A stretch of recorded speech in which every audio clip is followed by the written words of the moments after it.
What's going on, everyone? We are back with another breakdown. It is the 15th of January. Um, and we're back on GBPJPY. Unfortunately, but fortunately, because that's trading, those are lessons. We were stopped out of our positions on the GBP yen. Um, as I said in the original video, when I did enter the short, I would be going in lightly into this position. And I'd like to see a pullback with the rejection. We did not get that, so I ended up closing right here for a minimal loss of 26 pips as opposed to the 79 pips. However, we've just recently re-entered. Okay, staying on the lower time frames, we can see this last higher low gave us this higher high, broke down below, came down this time, retested this area here, which if you go down to M15, you'll see it a little clearer. Goes down, lower high, comes down, gives you another low, then double tops. Okay, so we currently just entered. I'm going to give you guys new coordinates. Okay, have my entry here, stops right above, same targets.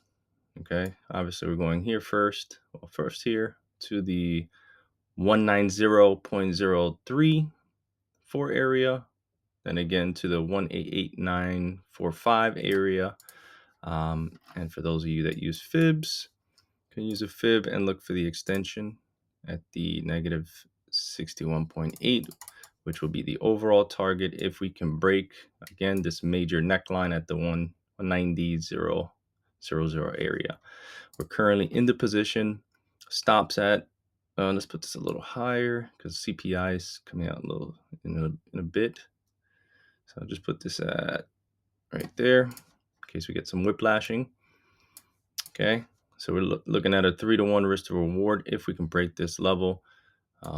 If we get to this one, it's a little 1-to-1. However, I do believe CPI will break through that level of the 190.00 area. Okay, so this is just an update. Again, we're seeing nice consecutive candles. And as always, paying attention to volume. Volume increased.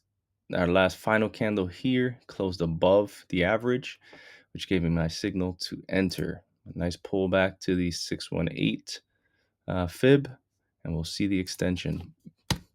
As always, keeping everything nice, short, and sweet. Our entry here is at 191.64.5, stops at 193.12, and our overall targets are 188.94 and 187.16. I'm gonna get rid of all this. So already has happened.